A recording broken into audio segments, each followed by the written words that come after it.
अस्सलाम वालेकुम नाज़रीन, आप देख रहे हैं नया पाकिस्तान और मैं हूं शहजाद इकबाल। वर्ल्ड कप 2019 का आगाज़ पाकिस्तान के लिए बुरा बल्कि बहुत बुरा साबित हुआ, क्योंकि आज पहले ही मैच में वेस्ट इंडीज़ के खिलाफ पाकिस्तान को बुरी शिकस्त का सामना करना पड़ा। आज मैच में पहली इनिंग में बैटिंग करके पाकिस्तान ने सिर्फ 105 रन बनाए, 21 ओवर में पूरी टीम आउट हो गई और जवाब में यह हदफ वेस्ट इंडीज़ ने 13.4 ओवर में मुकम्मल कर लिया, यानी कि 108 रन उन्होंने 13.4 ओवर में बना लिया। जहां पे मैच को 100 ओवर्स तक जारी रहना था, वहां ये मैच 34 ओवर्स में ही खत्म हो गया। इसीलिए पाकिस्तान के लिए इस वर्ल्ड कप का आगाज अच्छा नहीं हुआ है। इस वर्ल्ड कप में हर टीम 9 मैचेस खेलेगी, यानी पाकिस्तान भी 9 मैचेस खेलेगी, तो कम से कम 5 मैचेस जीतना जरूरी है अगर आप सेमीफाइनल में जगह बनाना चाहते हैं। और वेस्ट इंडीज का मैच एक ऐसा मैच था जो कि एक्सपेक्ट किया जा रहा था कि पाकिस्तान को जीतना चाहिए, जबकि वेस्ट इंडीज ने पिछले चंद माह में अपनी कारकर्दगी बेहतर की है और एक अच्छी टीम बन के साबित आए। फिर भी एक्सपेक्ट किया जा रहा था कि अगर वर्ल्ड कप में पाकिस्तान ने आगे बढ़ना है तो एटलीस्ट वेस्ट इंडीज जैसी टीमों को हराना पड़ेगा, लेकिन आज बुरी शिकस्त का सामना करना पड़ा है।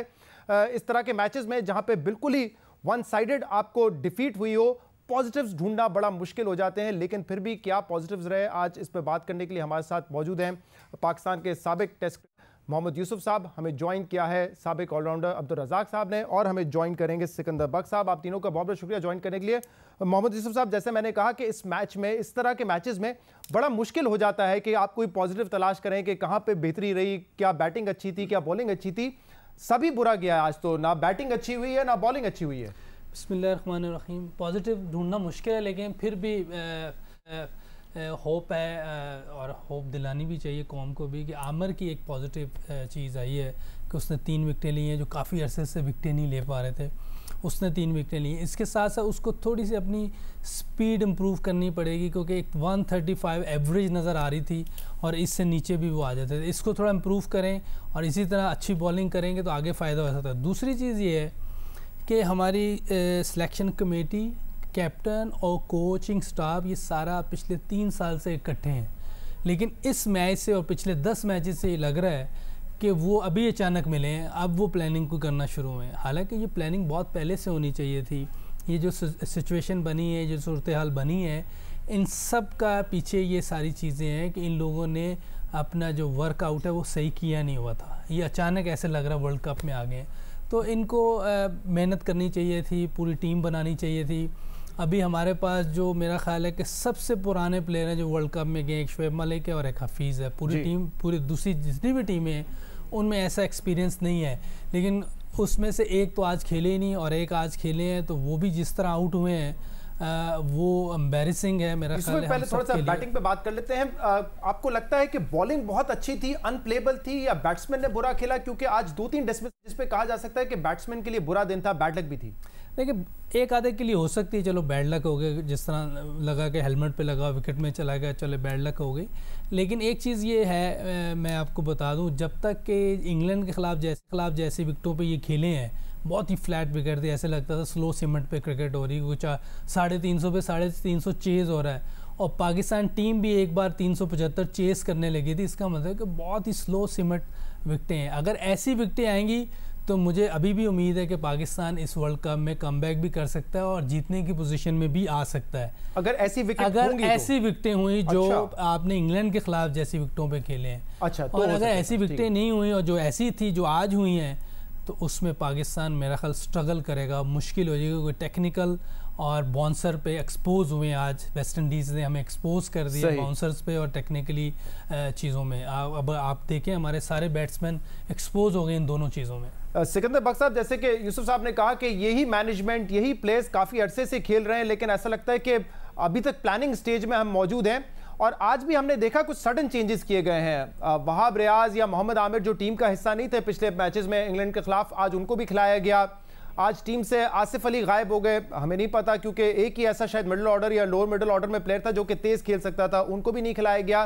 कैसा देख रहे हैं टीम सिलेक्शन को आप? सबसे पहले तो मैं आप पॉजिटिव्स की बात कर रहे थे कि इस मैच से क्या पॉजिटिव्स निकले हैं, तो सबसे पहला पॉजिटिव ये था कि हम 100 से पहले 100 रन कर लिए हमने। अब 3 फिगर्स में आ गए, 90 और 80 में आउट नहीं हुए। एक तो पॉजिटिव ये था। दूसरा पॉजिटिव आमिर की गेंद थी कि उसको थोड़ा सा हमें स्विंग नज़र आया, स्पीड नज़र नहीं आई, स्विंग नज़र आया, which is a good sign. जो कि टीम से बाहर थे, अंदर आ गए हैं, ये 2 चीज़ें हमें बेहतर नज़र आई। मगर ये कि देखिए, ये जो सिलेक्शन कमेटी है, उसको आप कमेटी ना बोलें, ये एक सेलेक्टर है जो टीम सेलेक्ट करता है। यहाँ तक कि भट्टी साहब ने हमें ये बताया कि एक दफ़ा टीम अनाउंस हुई, उसने एक सेलेक्टर से जो नीचे वाले सेलेक्टर हैं उनसे फ़ोन करके पूछा, तो उसने कहा मुझे नहीं पता था, उसको कुछ नहीं पता था। तो उससे अंदाज़ा होता है कि जो शॉट्स हैं वो इंज़मामुल हक खेलते हैं। इंज़मामुल हक जो हैं very close to the prime minister, तो वो अपने शॉट्स खुद खेलते हैं। हालांकि वो पिछली हुकूमत में भी थे, इस हुकूमत में भी हैं। और मिकी आर्थर आप देखें, उनको आज तक दुनिया में ये नहीं हुआ कि सेलेक्टर जो है वो जाकर क्रिकेट टीम को समझाए कि आपने खेलना कैसे। ये सेलेक्टर का काम नहीं है। सिकंदर भाई, ये बात तो ऐसी है जो हम करते रहते हैं, जरा मैच में एनालिसिस कर लेना कि आज मैच में कहां पे गलतियां हुई हैं। प्लेइंग 11 ठीक नहीं था या बैटिंग बहुत बुरी की है, इस पे जरा देखिए। बैटिंग जो है हमने ये इंडिकेशंस जो हैं एशिया कप में दे दिए थे, जब एशिया कप में भारत से 2 दफ़ा हारे, बांग्लादेश से हारे, कि आपकी बैटिंग वो नहीं है। उन्होंने भी उनको बॉडी लाइन पे उस पिचों पे इंडियन फास्ट बॉलर्स ने इनको आउट किया था, हमने उस पर कोई काम नहीं किया। लगता ये है कि लड़कों को फ्री हैंड छोड़ा हुआ था कि आप जो है, मिकी आर्थर का एक स्टेटमेंट आया था कि जी हम चैंपियंस ट्रॉफी जो जीते हैं वही टीम के ज़्यादा लड़के लेके जाएंगे। हम उसी एक शहर में घूमे हुए हैं कि जनाब हम चैंपियंस ट्रॉफी जीते हुए थे, हम बहुत अच्छे हैं। इन्होंने अपने आप को इम्प्रूव करने की कोशिश ही नहीं की, आज कंप्लीटली एक्सपोज हो गए हैं। सही। आज पूरी दुनिया की क्रिकेट ने इनको देख लिया है, फास्ट बॉलर्स ने, कि ये शॉर्ट पिचेस पे कमज़ोर हैं। अब हमारी टीम जब भी उतरेगी आप यही देखिएगा कि इनके ऊपर बम्बार्डमेंट। ये एक बड़ी वीकनेस आज सामने आई है, उसका भरपूर इस्तेमाल भी किया है। वेस्ट इंडीज़ के जो बॉलर्स थे वो ज़्यादातर शॉर्ट पिच बॉल कर रहे थे और इस पर पाकिस्तान की टीम एक्सपोज भी हुई है। 2 नए रिकॉर्ड बने, एक तो ये सेकंड लोएस्ट था पाकिस्तान का, इससे पहले 74 रन हमने बनाए थे जो कि अब तक लोएस्ट स्कोर है 92 में इंग्लैंड के खिलाफ। आज ये सेकंड लोएस्ट स्कोर था पाकिस्तान का 105, और दूसरा पिछले 46 साल का ये रिकॉर्ड है कि पाकिस्तान लगातार 11 वनडे हारा है। रज़ाक साहब, कहाँ पे गलती हुई, कहाँ पे हम गलत कर गए आज? देखिए, काफ़ी बातें हो चुकी हैं। आज पहला मैच था, इसमें आप बैड लक भी कह सकते हैं, पर फिर देखा जाए तो 1.5 महीना पहले पाकिस्तान टीम वहाँ पहुँची है, और एक टीम वर्ल्ड कप की टीम अनाउंस होने के बाद फिर उसमें रीशफल किया गया, प्लेयरों को निकाला गया, दूसरे प्लेयरों को लाया गया। तो ये जो क्रिकेट है, ये अगर माइंड गेम है तो आप प्लेयरों के माइंड ख़राब करते हैं। प्लेयरों को जो अगर अपना वो फ्यूचर सिक्योर नज़र नहीं आता, डर पड़ जाए ड्रॉप होने का, मैच में परफॉर्म ना करने का, तो ये चीज़ें फिर अक्सर ऐसा ही होता है। अगर देखा जाए इस टूर्नामेंट में अफ़गानिस्तान की टीम भी है, बांग्लादेश की भी टीम है, वो तो टीम कभी 100 पे नहीं आउट हुई। पाकिस्तान ही टीम के साथ ऐसा क्यों होता है? तो ये फिर कहना पड़ेगा कि जितना आप इसको कॉम्प्लिकेटेड करेंगे, जितनी ज़्यादा आप मीटिंगें करेंगे, प्रेशर डालेंगे कि ये होना चाहिए, प्लेयर अंडर प्रेशर होता है। एक प्लेयर टीम में आता है तो 1 महीने के बाद वो टीम से ड्रॉप हो जाता है, वो खेला भी नहीं होता। तो फिर आप देखें, फ़हीम अशरफ की बात करते हैं, उसको आपने कैरी किया, 3-4 सालों से खिला रहे हैं उसको, तो एकदम से उसको बाहर कर दिया। तो ये वो बाहर नहीं होता, जो टीम में होते हैं उन पर भी अंडर प्रेशर होते हैं कि जी ये बॉलर्स के हवाले से तो ये भी कहा जा सकता है ना कि नया पाकिस्तान लेके गए थे लेकिन फिर पुराना पाकिस्तान हो गया। यानी कि शाहीन आफरीदी जो हम एक्सपेक्ट कर रहे थे कि टीम में होंगे, हसनैन होंगे टीम में, शायद उनको ड्रॉप करके वहाब रियाज और मोहम्मद आमिर आज खेलें, जबकि मोहम्मद आमिर ने अच्छी परफॉर्मेंस दी। देखिए, हमने अल्लाह का शुक्र है बड़ी अच्छी क्रिकेट खेली और बड़े बड़े वर्ल्ड क्लास प्लेयरों के साथ खेली। ये इनमें वो कैलिबर नज़र नहीं आता। हम इनकी तारीफ़ कैसे करें? जब भी ये जीते हैं कुदरती तौर पे जीते हैं, अल्लाह ताला की मदद आती है, कोई ब्लेसिंग आती है, जीत जाते हैं। इनकी परफॉर्मेंस, इनकी जैसे यूसुफ भाई टेक्निक की बात करते हैं, वो तो एक टेक्निकल बातें हैं। इनके जो रन्स करने का, जैसे रन्स करते हैं, अगर ये 100 भी करते हैं तो हम सेटिस्फाई नहीं होते। हमें पता होता है कि बॉलिंग यहाँ पे वीक है या लो बाउंस पिचेस हैं, इसी पे स्कोर कर रहे हैं। जहाँ थोड़ी सी कंडीशन वर्स आती है, इनके अगेंस्ट आती है, ये यहाँ पे वहाँ पे गिव अप कर देते हैं। तो प्लेयरी ये नहीं होती। मुश्किल वक़्त में अगर आप परफॉर्म करते हैं तो फिर आप पूरी दुनिया आपकी तारीफ़ करती है, फिर हम भी करेंगे। आप स्लो पिचे पे और मीडियम पेसर बॉलों के खिलाफ अगर 100 भी करते हैं, 150 भी करते हैं, तो हमने ये रिज़ल्ट देखना है, हमने प्लेयरों की परफॉर्मेंस नहीं देखनी।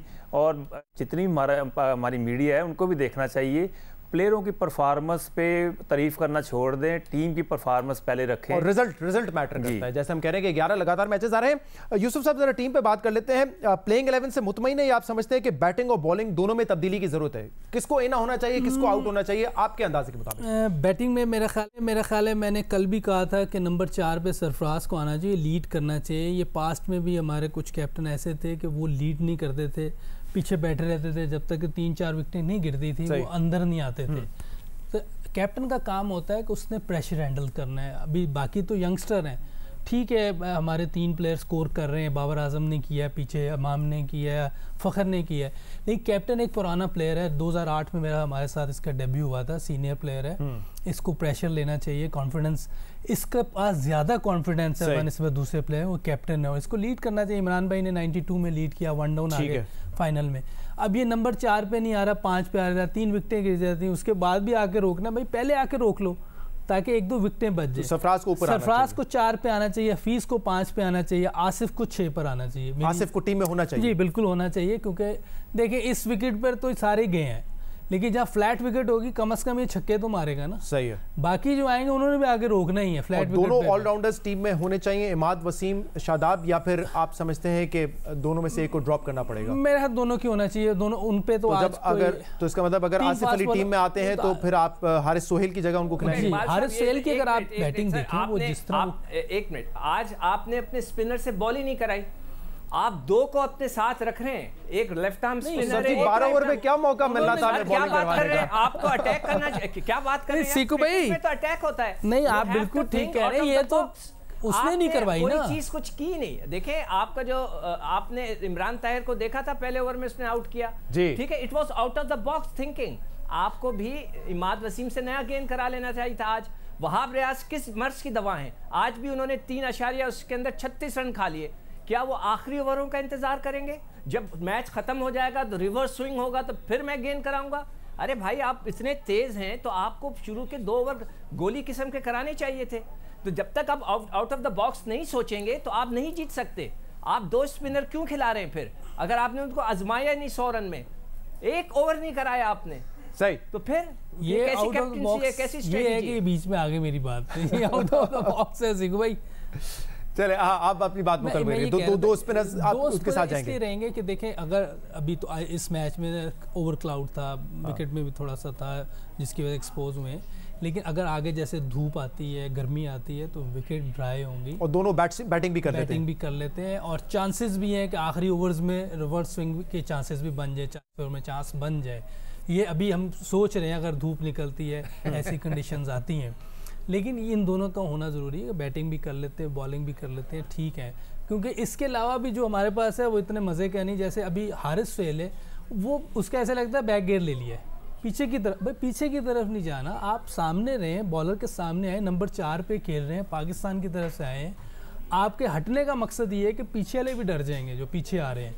आप विकेट से उतरेंगे, डरेंगे तो पीछे वालों पर भी असर पड़ेगा। आपको भी लगता है कि आज ये शॉर्ट बॉल में हम एक्सपोज हुए हैं बहुत बुरी तरीके से? 7 प्लेयर तकरीबन आउट हुए हैं। तो रज़ाक साहब आप कैसे देखते हैं कि बॉलिंग अटैक इंग्लैंड के खिलाफ अब 3 जून को हमारा मैच होगा, यही बॉलिंग अटैक होगा? क्योंकि इंग्लैंड की बैटिंग लाइनअप वेस्टइंडीज से बहुत ज्यादा स्ट्रांग है। कल हमने देखा है कि एक ऐसी विकेट पे जहां पे बॉल रुक रहा था और ऑफ कटर्स बहुत ज्यादा यूज किए साउथ अफ्रीका ने, फिर भी वो 300 से ज्यादा स्कोर कर गए।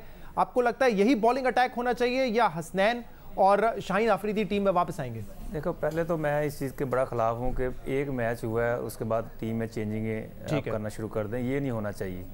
इसका मतलब है कि आपकी प्लानिंग में कहीं ना कहीं गलती है। आप 1.5 महीने से वहाँ गए हुए हैं, आपको वर्ल्ड कप की पहले से तैयारी करनी चाहिए थी, 11 की टीम सोच समझ के खिलानी चाहिए थी। अब ये मत देखें कि ये परफॉर्म नहीं कर रहा तो इसकी जगह ये ले आएंगे, ये नहीं कर रहा तो ये कर लेंगे। इस तरह कभी भी टीम नहीं बनती। ठीक है, प्लेयरों पे मैं कहता हूँ कि ये माइंड की गेम है, तो प्लेयरों पे प्रेशर पड़ता है, कॉन्फिडेंस देना चाहिए। उनका जो स्कोर करने का या उनका जो परफॉर्म करने का एक लेवल है वो डाउन होता है। वो अपने आप को अनसिक्योर फील करता है कि अगर मैंने परफॉर्म ना किया तो मैं बाहर हो जाऊँगा। जब ये प्लेयर सोचेगा तो इस तरह की परफॉर्मेंस अक्सर नज़र आएगी। एक टीम बनाए, पहले तो ये बात है कि ये टीम जो बनाता है वो कौन बनाता है? कप्तान बनाता है, कोच बनाता है या चीफ सेलेक्टर बनाते हैं? ये एक देखना पड़ेगा, क्योंकि जो कप्तान के पास अथॉरिटी होनी चाहिए उसको बेहतर समझता है कि किस प्लेयर को कैसे खिलाना है, कहाँ पे खेलना चाहिए। अगर 3-3, 4-4 माइंड मिल के टीम बनती है तो इस तरह फिर प्रॉब्लम आनी शुरू हो जाती है। तो फिलहाल आपके ख्याल में इस प्लेइंग 11 को मजीद कॉन्फिडेंस देना चाहिए, चांस देना चाहिए, फौरी रद्दोबदल करने की जरूरत नहीं है? अभी भी एक बनती है। हारिस सोहेल की जगह पे मैं समझता हूँ वहाँ अगर शोएब मलिक आते हैं या आसिफ अली आते हैं और इमाम हफीज़ की जगह खेलते हैं ऊपर आके, तो ये बड़ा अच्छा होगा। 2 चेंजिंगें बनती हैं और उसमें काफ़ी डेप्थ होगी, आप देखिएगा, इसको एक्सपीरियंस भी है और बॉलिंग लाइनअप हमारी बिल्कुल ठीक है, हसन है, आमिर है, वहाब है, शादाब है और हफीज भी फिलहाल चेंज की जरूरत नहीं है। उम्मीद करते हैं कि 3 जून को पाकिस्तान का जब मुकाबला होगा इंग्लैंड से तो बेहतर परफॉर्मेंस नजर आएगी, क्योंकि आज तो जैसे हमने कहा कि ज्यादा पॉजिटिव डिस्कस करने को नहीं है। आमिर 3 विकेट ली, क्योंकि पिछले 10-11 मैचेस में हमने देखा था कि सिर्फ 4 या 5 विकेट ले सके थे, तो उनके लिए आज एक बेहतर दिन था। उम्मीद करते हैं इस कॉन्फिडेंस से आगे भी वो टूर्नामेंट में खेलेंगे और पाकिस्तान की परफॉर्मेंस बेहतर होगी। प्रोग्राम में शामिल करते हैं एक ब्रेक, इसके बाद हम मजीद बात करेंगे। हमारे साथ रहिएगा। हुकूमत का सुप्रीम कोर्ट और हाई कोर्ट के जजेस के खिलाफ रेफरेंस दायर करने का फैसला सियासी रंग इख्तियार करता जा रहा है। वकला तंजीमें जहां इस फैसले पर सवालात उठा रही हैं, वहीं अब ऑपोजिशन जमातों ने भी जजेस के खिलाफ इन रेफरेंस को लेकर हुकूमत को पार्लियामेंट के अंदर और पार्लियामेंट के बाहर टफ टाइम देने का फैसला कर लिया है। नून लीग और पाकिस्तान पीपल्स पार्टी हुकूमत के इस इकदाम को अदलिया पर हमला करार दे रही है।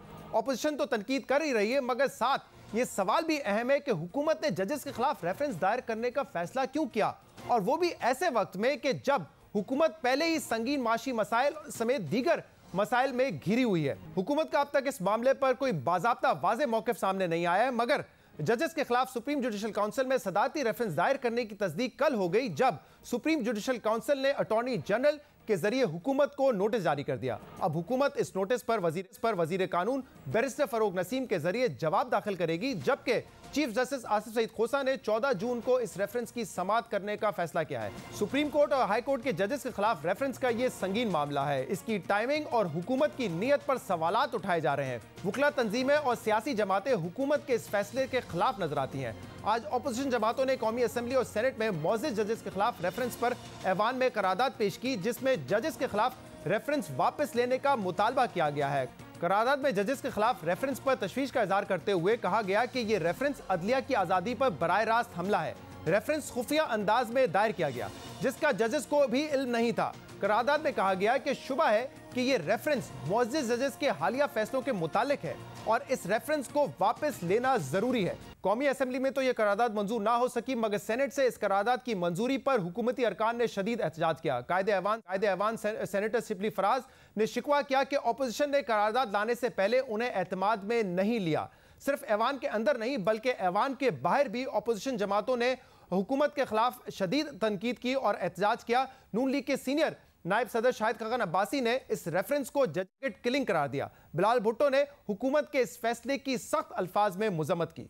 सियासी जमातें जजेस के खिलाफ रेफरेंस पर हुकूमत को आड़े हाथों ले रही हैं, जबकि वकला तंजीमें भी इस हवाले से यक जबान है। कल प्रेस कॉन्फ्रेंस में सुप्रीम कोर्ट बार के सदर अमानुल्लाह कनरानी ने भी दीगर वकला रहनुमाओं की तरह जस्टिस काजी फाइज ईसा को वकला तंजीमों की मुकम्मल हिमायत का यकीन दिलाया। याद रहे, जस्टिस काजी फाइज ईसा ने फैजाबाद धरने के ऑर्डर में सख्त ऑब्जर्वेशंस दी थी, जिस पर पाकिस्तान तहरीक इंसाफ ने सुप्रीम कोर्ट में रिव्यू पिटीशन दायर की, मगर यह नजरसानी की दरख्वास्त कम, जस्टिस काजी फाइज ईसा के खिलाफ चार्जशीट ज्यादा लगी थी। इस पिटीशन पर शदीद तनकीद के बाद तहरीक इंसाफ ने यह पिटीशन वापस लेने का फैसला कर लिया था, मगर अब जराये के मुताबिक हुकूमत ने असासा जाहिर ना करने की बुनियाद पर जस्टिस काजी फाइज ईसा के खिलाफ रेफरेंस दायर करने का फैसला किया है और ऑपोजिशन जमातें इस फैसले को अदलिया पर हमला करार दे रही हैं। आज मामले खसूसी बराए इतलात फिरदौस आशिक अवान ने सियासी जमातों और वकला तंजीमों के खदशात का जवाब देते हुए अपने एक बयान में कहा है कि जिस मामले का फैसला खुद अदलिया ने करना हो, वो अदलिया पर हमला कैसे तस्वर हो सकता है। नए पाकिस्तान में एहतसाब से कोई बालातर नहीं, आईनी मामले को सियासत की नजर करना बदकिस्मती है। फिरदौस आशिक अवान ऑपोजिशन पर सियासी पॉइंट स्कोरिंग का इल्जाम लगा रही है, जबकि ऑपोजिशन हुकूमत के इस फैसले को जस्टिस काजी फाइज ईसा के हालिया फैसलों से जोड़ रही है। याद रहे, जस्टिस काजी फाइज ईसा ने फैजाबाद धरने के ऑर्डर में सख्त ऑब्जर्वेशंस दी थी, जिस पर पाकिस्तान तहरीक इंसाफ ने सुप्रीम कोर्ट में रिव्यू पिटीशन दायर की, मगर यह नजरसानी की दरख्वास्त कम, जस्टिस काजी फाइज ईसा के खिलाफ चार्जशीट ज्यादा लगी थी। इस पिटीशन पर शदीद तनकीद के बाद तहरीक इंसाफ ने यह पिटीशन वापस लेने का फैसला कर लिया था, मगर अब जराये के मुताबिक हुकूमत ने असासा जाहिर ना करने की बुनियाद पर जस्टिस काजी फाइज ईसा के खिलाफ रेफरेंस दायर करने का फैसला किया है और ऑपोजिशन जमातें इस फैसले को अदलिया पर हमला करार दे रही हैं। ताजुब की बात यह है कि पिछले 2-3 सालों से अदलिया से महाजराई करने वाली नून लीग अब अदलिया की पुश पर खड़े होने का दावा कर रही है और वही तहरीक इंसाफ जो हुकूमत में आने से पहले तक आज़ादी अदलिया के तहफ़्फ़ुज़ की अलमबरदार थी, अब इन पर अदलिया पर दबाव डालने का इल्ज़ाम लग रहा है। इस पूरे मामले में हमें इस बात का भी ख्याल रखना है कि जो गलती हम 70 साल से करते आए हैं वो वापस ना दोहराई जाए। हमें समझने की जरूरत है कि चाहे कोई भी इदारा हो या फर्द हो, सबका बिला इम्तियाज एहतसाब होना चाहिए। कोई इदारा मुकद्दस गाय नहीं है, कोई चाहे कितनी बड़े ओहदे पर क्यों ना फाइज हो, कानून का इतलाक हर खास और आम पर बराबर होना चाहिए। मगर इस बात को भी यकीन नहीं बनाना चाहिए कि एहतसाब की आड़ में किसी शख्स या किसी इदारे की विच हंटिंग ना हो, किसी की तस्दीक या उसे मलाइन करने के लिए इसके खिलाफ केसेस ना बनाए जाएं, और ना ही किसी को पॉलिटिकल विक्टिमाइजेशन का निशाना बनाना चाहिए, और ना ही मीडिया ट्रायल होना चाहिए। इसीलिए इस केस पर जब हम बात करेंगे तो इस केस की मेरिट पर बात नहीं करेंगे, लेकिन जो इसका सियासी पहलू है, आज जो सेनेट में करारदाद मंजूर गई है, उस हवाले से बात करने के लिए हमारे साथ मौजूद हैं special assistant to the prime minister Firdous Ashiq Awan साहिबा। फिरदौस साहिबा, बहुत बहुत शुक्रिया वक्त देने के लिए। एक तरफ ऑपोजिशन आपके ऊपर ये इल्जाम लगा रही है कि जो हालिया फैसले आए थे जजेस के, उस वजह से ये रेफरेंस दायर किया गया है। दूसरी तरफ से आपका कहना है कि ऑपोजिशन इस पर पॉइंट स्कोरिंग कर रही है। अब ये बड़ा ही हसास मामला है, अहम मामला है, इस पर सियासत तो नहीं होनी चाहिए।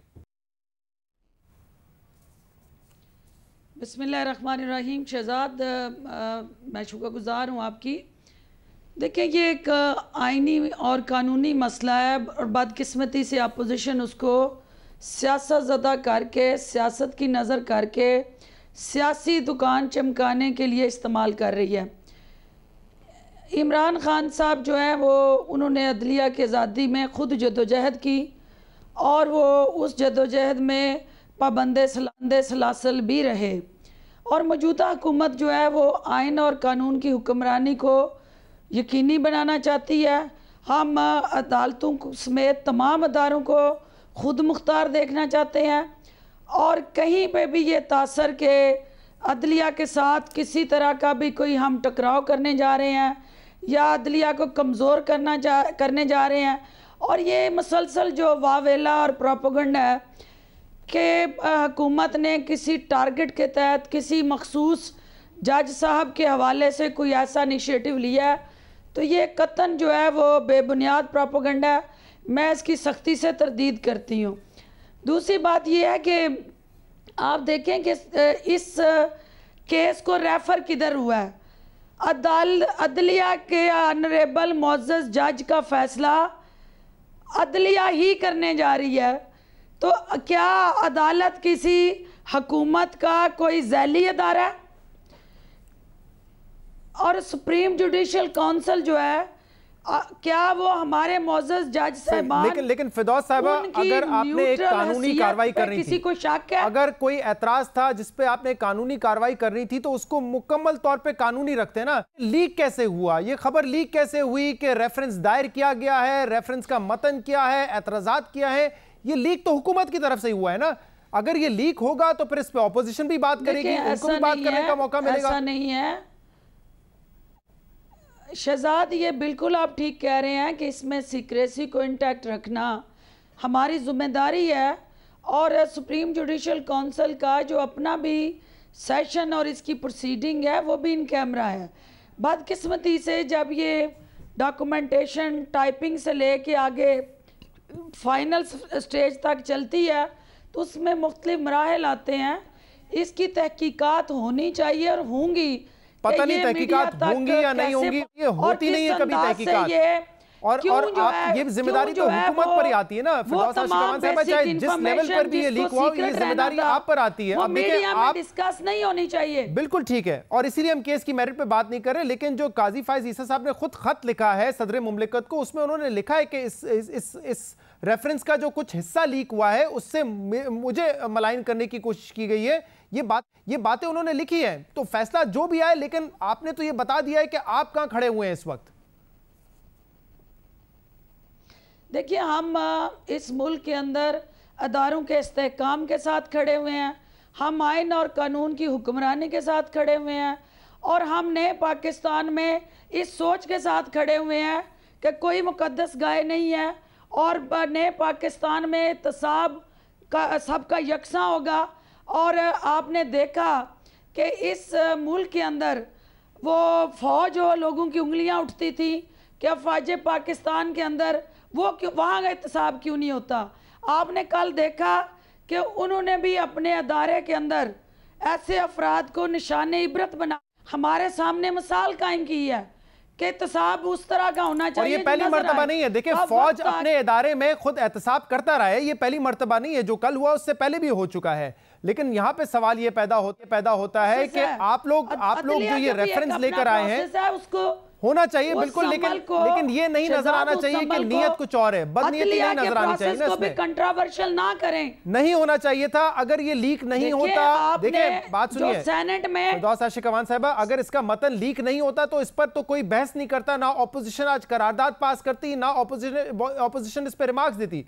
लेकिन क्योंकि इसका मतन लीक हुआ है, जिसकी जिम्मेदारी हुकूमत पर आती है, तो इस पर सब बात कर रहे हैं। आपका देखें, इसमें मीडिया का भी जिम्मेदाराना रोल बहुत अहम है, और देखना ये है कि ये जिस भी चैनल और अखबार ने ये खबर चलाई उसके पास पर्दा अज़ाइम क्या है, और वो क्या पैमरा इस हवाले से तरजीहात तय करे कि कोई भी ऐसा काम मीडिया आउटलेट बाद में आएगा, पहले उस शख्स को ढूंढें जिसने ये खबर लीक की है। पैरामीटर्स के अंदर रहते हुए उस शख्स को पहले ढूंढें जिसने ये खबर लीक की है। लेकिन वो जब इसकी तहकीकात होंगी जी, जब इसकी तहकीकात होंगी तो यकीनन उस तक भी हम पहुंचेंगे। उम्मीद करते हैं डॉक्टर साहब, उम्मीद करते हैं, लेकिन कौन सा था और क्यों ये वक्त से पहले ये खबर लीक क्यों हुई। इसमें एक और एतराज भी आया है जो कि आज हुकूमत के खिलाफ किया है ऑपोजिशन ने। वो ये कह रहे हैं कि इस रेफरेंस का जो ताल्लुक है वो उन हालिया केसेस से है जो कि हुकूमत के या हुकूमती जमात के खिलाफ आए हैं।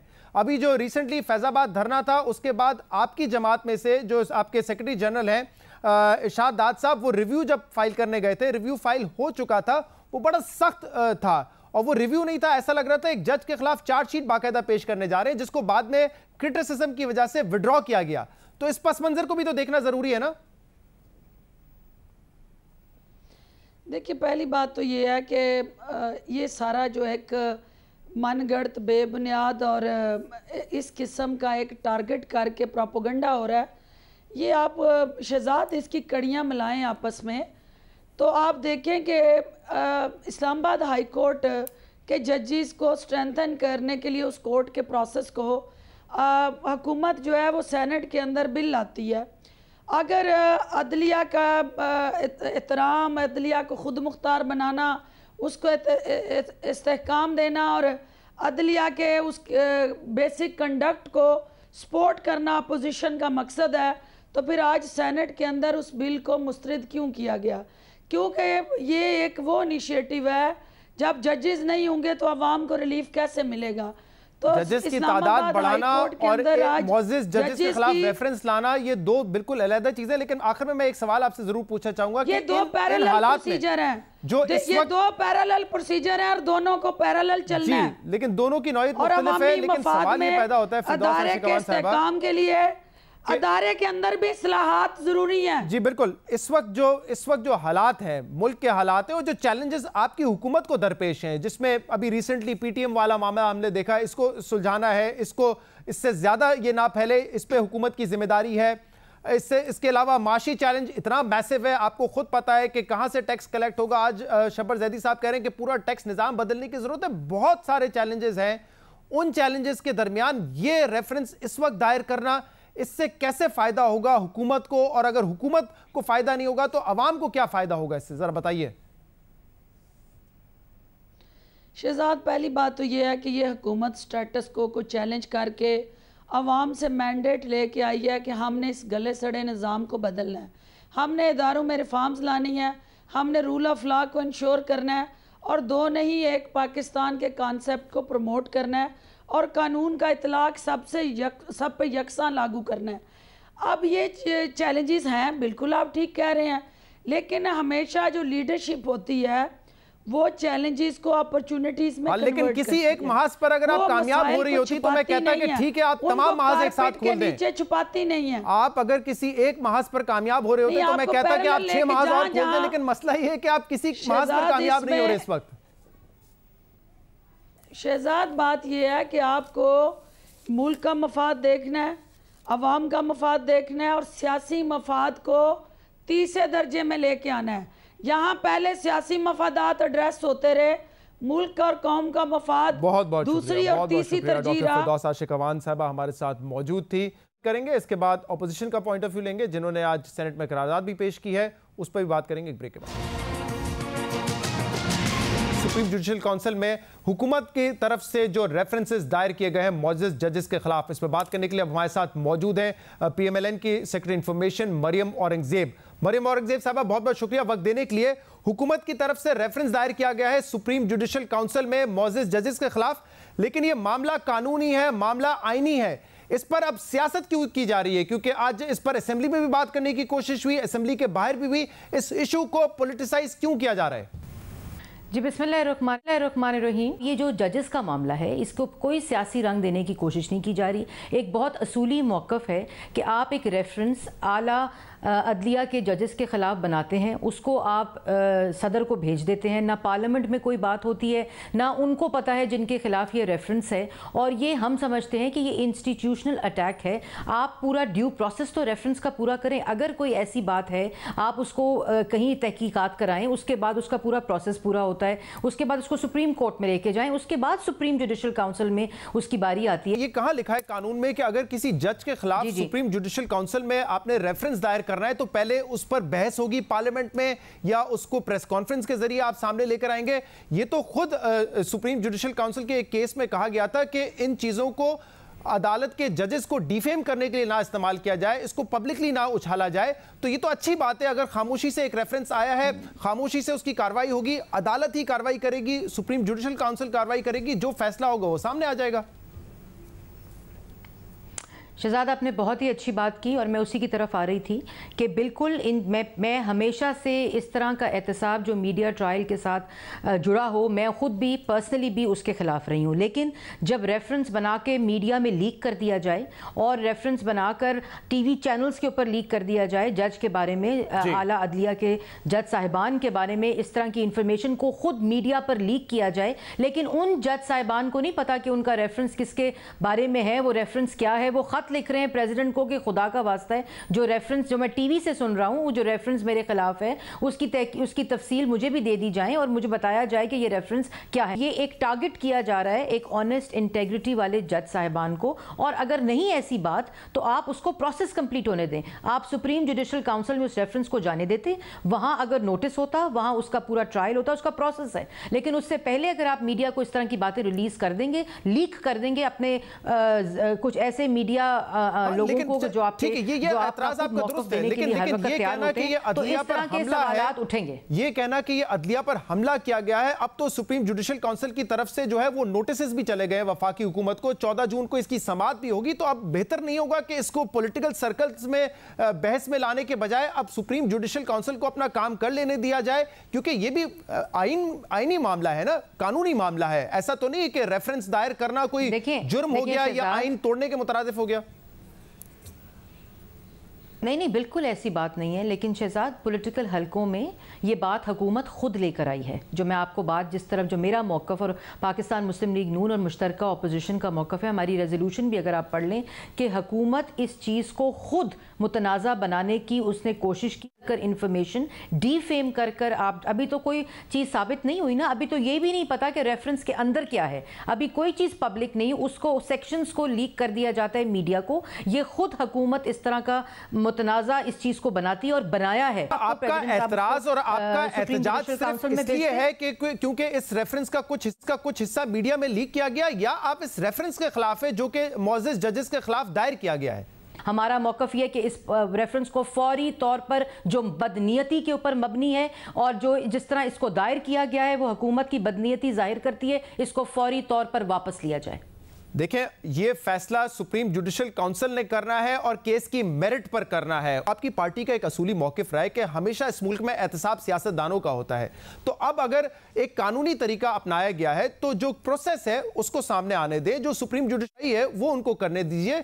किसी को हमने इसमें मुकद्दस गाय नहीं बनाना है, चाहे कोई इदारा हो या कोई शख्स हो, कोई मुकद्दस गाय नहीं। ये तो आप लोग खुद कहते रहे ना। आज भी मैं आपके प्रोग्राम के जरिए यही बात कह रही हूँ, यही हमारा असूली मौक़िफ़ रहा है। लेकिन जैसे मैंने पहले कहा, शायद आपने वो बात मेरी नहीं सुनी, मैं उसको just for the sake of repetition ये कहना चाहती हूँ कि ख़ुद हुकूमत ने इसको मुतनाज़ा बनाया है।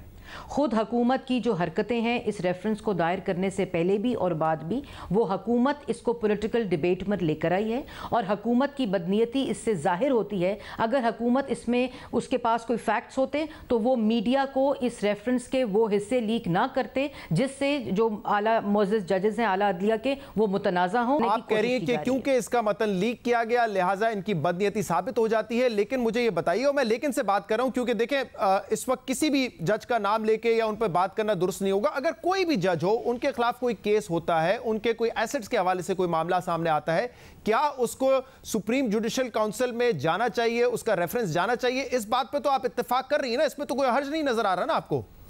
नहीं, मैं इससे एक स्टेप पीछे जाऊंगी। अगर आप देखें हर सरकारी अफसर, जजेस, ब्यूरोक्रेट्स, पब्लिक ऑफिस होल्डर, एक प्रोसेस है अपने एसेट्स को या कोई भी चीज़ हो, अभी मुझे नहीं पता उस रेफरेंस के अंदर क्या है, लेकिन जो मैं मीडिया पे जो किया है हुकूमत की तरफ से और जो हेडलाइंस का भी हिस्सा बन रही है, मैं सिर्फ उसका एक ड्यू प्रोसेस है। अगर उसमें कोई चीज़ गलत डिक्लेयर होती है या कोई भी चीज़ उसके अंदर मुतनाज़ा होती है तो वहाँ ऑर्गेनाइज FBI मौजूद है, FIA मौजूद है। लड़ाई पार्टी के लोग आकर ये कहते हैं कि अदलिया पर किसी किस्म का हमला नहीं करने देंगे, इसकी इजाजत हम नहीं दे सकते, तो दूसरी तरफ इस पे सवाल उठता है कि आप कैसे ठेकेदार बन गए, क्योंकि आप तो पिछले 1-1.5 साल में खुद अदलिया के फैसलों पर तनकीद करते रहे। आपके 2 मिनिस्टर कंटेम्प्ट ऑफ कोर्ट के केस में नाअहल हो गए। ये तनकीद तो आपके ऊपर होती रही है, क्योंकि आपकी भी जो तनकीद थी GT रोड रैली से लेकर इलेक्शन डे तक, इसका जवाब आपको जरूर वो सिर्फ फैसले पर नहीं थी, वो बाकायदा जजेस पे थी, जिसके बाद बार-बार वार्न किया गया और 2 वजीर आपके नाअहल हुए इस पे। मैं आपको इसका जवाब बड़ा कैटेगोरिकली दूंगी। आपको याद होगा साबका चीफ जस्टिस साहब ने एक सियासी पार्टी की मुहिम चलाई इलेक्शन के दौरान, ओपन कोर्ट के अंदर मुस्लिम लीग नून के रहनुमाओं को धमकियां दी, आपके सामने आप लोगों ने रिपोर्ट किया। उन्होंने एक इलेक्शन के करीब मुतनाज़ा बनाने की कोशिश की पाकिस्तान मुस्लिम लीग नून को, साकिब निसार साहब ने, लेकिन सिर्फ इंस्टीट्यूशनल इंटेग्रिटी के लिए, इंस्टीट्यूशन की साख को महफूज रखने के लिए हमें भी मशवरे दिए जाते थे कि आप उनके खिलाफ सुप्रीम जुडिशियल काउंसिल, लेकिन एक फर्द की वजह से एक इंस्टीट्यूशन को हमने उसकी रिस्पेक्ट को ज्यादा तरजीह दी और उसको हमने महफूज रखा। ये किस किस्म का एहतराम है कि चले आप फैसले पे तो तनकीद कर सकते हैं, इसका पूरा हक है, लेकिन ये कहना कि पांच जजेस ने वजीर आजम को घर भेज दिया, वोट फाड़ दिए, वोट की पर्चियां फाड़ दी, ये किस किस्म की तनकीद है? और ये साकिब निसार पे तो नहीं थी, नाअहली के फैसले में साकिब निसार साहब तो नहीं थे। 5 जजेस का नाम लेकर बार बार बात की गई, पूरी कैंपेन चलाई गई।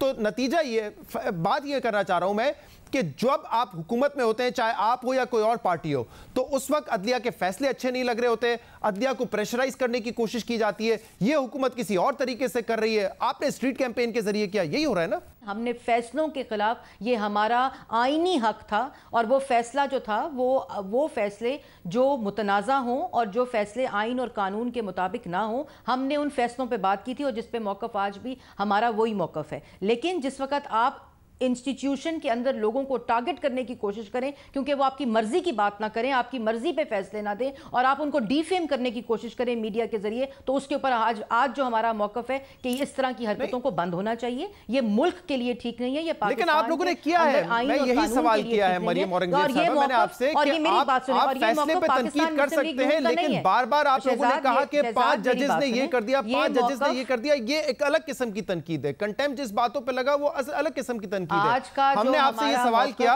कि हुदैबिया केस आपके हक में आ गया तो आपने कहा कि वो बेंच अलग था, नाअहली वाला बेंच अलग था। आप लोग तो इस तरह की तफरीक कर रहे थे उस वक्त। ये जजेस पे तनकीद होती है तो बेंच पे तनकीद है, फैसले पे तो तनकीद नहीं है। इसीलिए मैं कह रहा हूं जो हुकूमत में होता है वो प्रेशराइज करने की कोशिश करता है जजेस को। मैंने पहले भी आपको एक बात की, मैं आज भी उस मौक़िफ़ पे कायम हूं कि जो फैसले मुतनाज़ा हों उन फैसलों के ऊपर बहस, उन फैसलों को तनकीद करना हमारा आईनी हक था और हमने किया।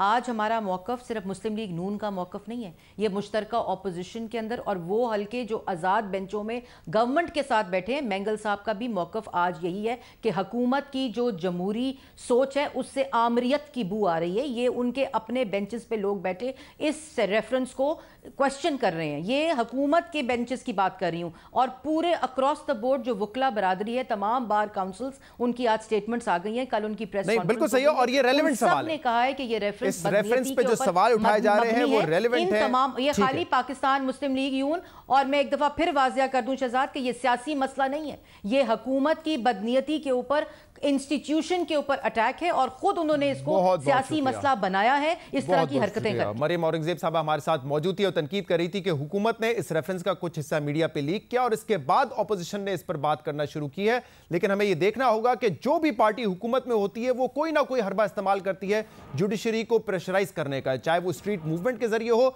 अगर आपको उनके फैसले अच्छे नहीं लगते, या फिर सुप्रीम जुडिशियल काउंसिल में रेफरेंस दायर करके प्रेशराइज करने की कोशिश की जाती रही है। आज के प्रोग्राम में इतना ही। इसका फीडबैक आप हमें दे सकते हैं हमारे सोशल मीडिया पर। इजाजत दीजिए, अल्लाह।